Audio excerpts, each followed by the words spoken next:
बुजुर्गों से सुना है कि इस दुनिया में इंसान के आने से पहले जिन्नात ने अपना बसेरा बना रखा था। उनकी आबादी इंसानों से कई गुना ज़्यादा है। आज भी हर उस जगह जहाँ इंसान नहीं है वहाँ जिन्नात रहते हैं। जब किसी घर को 40 दिन तक इंसान खाली छोड़ दे तो जिन्नात वहाँ बस जाते हैं। अगर इंसान फिर उस घर में जाकर बसे तो वो जिन्नात उन्हें सताते हैं, जिसके सबब इंसान को कई मुश्किलात का सामना करना पड़ता है।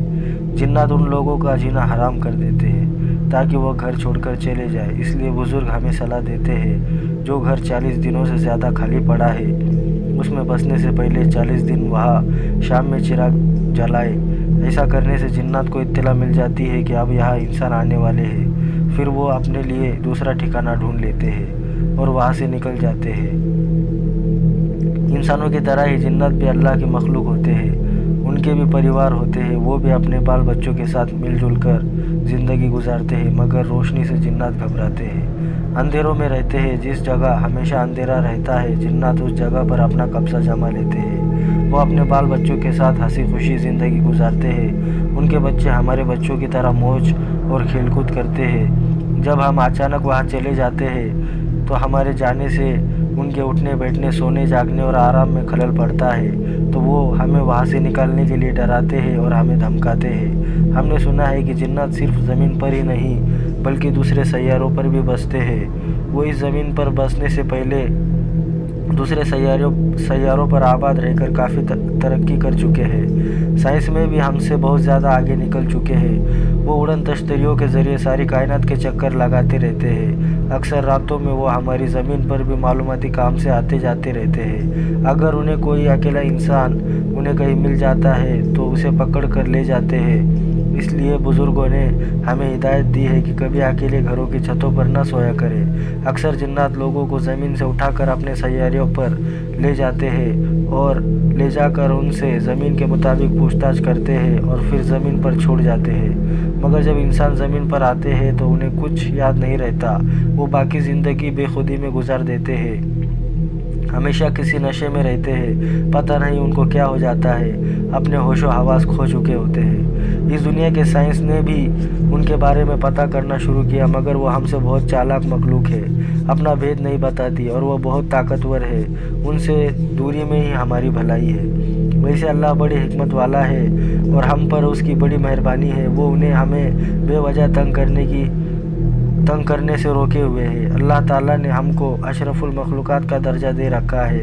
अगर हम अपनी ताकत और अक्ल और हिम्मत से काम लें तो अल्लाह की बनाई हुई सारी मखलूक़ात पर हुकूमत कर सकते हैं। लेकिन शर्त यह है कि हम अल्लाह और उसके रसूल सल्लल्लाहु अलैहि वसल्लम के बताए हुए रास्ते पर ज़िंदगी गुजारें।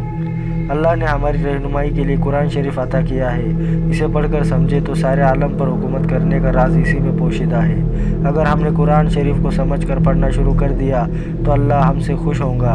हमें इतनी ताकतों का मालिक बना देगा कि जिन्नात ही नहीं शैतान और उनसे भी ख़तरनाक मखलूक हमसे खौफ खाएंगे। हमारा बाल भी बाका नहीं कर सकेंगे। जिन्नातों में भी अच्छे और बुरे जिन्नात होते हैं। अच्छे जिन्नात इंसानों से दोस्ती करना पसंद करते हैं और वो अक्सर हमारी इबादत गाहों में आकर नमाज अदा करते हैं। इसलिए बताया जाता है कि रात में कहीं भी रास्ते में ऐसे न सोया करे कि दूसरी मखलूक को आने जाने में रुकावट बने, वरना वो गुस्सा होकर बहुत सी तकलीफ़ पहुंचा सकते हैं। वैसे बिना वजह किसी इंसान को सताने या तकलीफ़ देने की इजाज़त अल्लाह ने उन्हें नहीं दी है। जिन्नात बहुत आसानी से अपना भेष बदल सकते हैं। वो जिस तरह चाहे अपने को बदल सकते हैं और बहुत ही आसानी के साथ हज़ारों मील का सफ़र तय कर सकते हैं और वो दुनिया की हर ज़बान समझ और बोल सकते हैं। उन्हें अल्लाह पाक ने इतनी सारी ताकतें अता कर रखी है, जबकि एक इंसान इतनी ताकत नहीं रखता। मगर अल्लाह ने प्यारे बंदों में कुछ इंसान जो अल्लाह के हुक्म की पूरी पाबंदी करते हैं, अल्लाह ने उन्हें जिन्नात तो क्या कायनात के हर मखलूक पर फतह हासिल करने की कुव्वत और ताकत दे देता है। ये जिन्नात को भी इंसान का फरमाबरदार बना देते हैं। शर्त यह है कि अल्लाह की रज़ा हासिल कर ले। जो अल्लाह की रज़ा हासिल कर लेता है अल्लाह उन्हें सारी ताकतें अता कर देता है। इन्हीं लोगों को हम अल्लाह के वली कहते हैं। हम इंसानों में आज भी कुछ इंसान अपने आप को आमिल कहकर जिन्नात उतारते हैं और भारी भारी रकम तलब करते हैं। वो ख़ुद को जिन्नात को मुट्ठी में लेने की अमलियात के माहिर बताते हैं, मगर जहाँ तक कि हमारी मालूमात है اس کے مطابق اگر کوئی انسان جن کو قابو میں کر لیتا ہے تو وہ عام انسانوں سے کچھ کیوں مانگے گا، بلکہ وہ جن سے مانگے گا۔ جن انہیں وہ سب کچھ لا کر دے گا جس کی انہیں ضرورت ہے، تو ان کو ہم سے پیسے لینے کی کیا ضرورت ہے؟ ہم نے جنات کو اپنے قابو میں لینے کے بارے میں بھی سنا ہے۔ اس کے لیے قرآن پاک میں کچھ مخصوص آیات کے ورد کرنے کا کچھ خاص طریقہ ہے، کچھ خاص شرط اور پرہیز بھی واجب ہے۔ یہ ہر کسی کے بس کی بات نہیں ہوتی ہے وہ جنات کو اپنے قابو میں کر سکے۔ جو کوئی اسے اپنا تابعدار بنا لیتا ہے تبھی اسے کئی مشکل کا سامنا کرنا پڑتا ہے۔ جنات ہر وقت حکم کرو آقا کہتے ہوئے آگے آ جاتا ہے۔ جب کوئی کام عامل کرنے کے لیے حکم دیتا ہے تو وہ لمحہ بھر میں ادھر ادھر ہو کر وہ کام کر کے پھر حاضر ہو جاتا ہے حکم کرو آقا کہتے ہوئے۔ عامل کو سونے اور کھانے پینے نہیں دیتا۔ وہ ہم انسانوں کی طرح وہ بیکار نہیں رہ سکتے، ہمیشہ کچھ نہ کچھ اٹھا کر پٹکتے رہتے ہیں۔ کچھ بزرگوں نے جنات کے ہاتھ راتوں رات مساجد تعمیر کروائی ہے۔ یہ ایسی مخلوق ہے جن کا مزاج ہم سے الگ ہے، وہ ہم سے الگ ہی رہے تو بہتر ہوگا۔ اگر ہم انسان چاہے تو جنات بھی ہم سے خوف کھائیں گے۔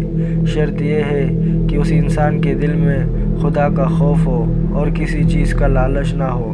اگر لالچ ہو تو اللہ کی مخلوق کی مفت میں خدمت کرنے کی لالچ ہو، تب جنات بھی اس سے خوف کھائیں گے۔ دوستو، اگر آپ کو یہ جانکاری پسند آئی ہو تو ویڈیو کو ایک لائک کریں اور چینل کو ضرور سبسکرائب کریں۔